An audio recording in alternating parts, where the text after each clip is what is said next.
Okay, so this is going to be a quick video on triangulating trees on site.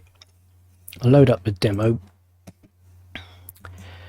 And let's say you're out on site and there's a tree here somewhere, but the topo people haven't plotted it, which is quite normal. They always miss stuff. So you just need to triangulate it from the end of this building. You're standing here, you're looking at this building, and you've got your hand laser. So you put the back of the laser against the tree trunk and fire it at this corner. I select the user menus, pick, and I select the corner of the building. And it's 8 meters, but I've got to also add the radius of the diameter of the tree where you've held the laser. So let's say it's 600 millimeters diameter. I need to put in 8.3, 8,300 millimeters, 8.3. And then I just move the laser around the tree and fire it at this corner, and I pick the other circle to this corner,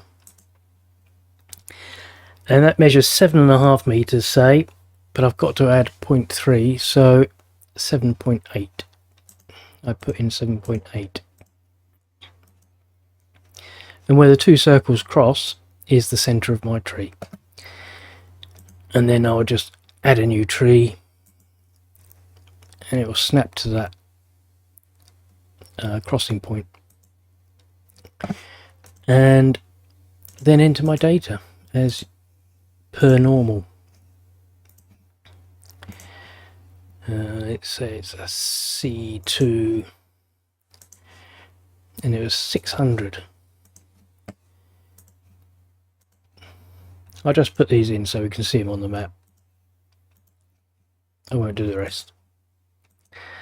So there's a tree plotted at my triangulated point. And that's it. That's all there is to it. See you on the next one.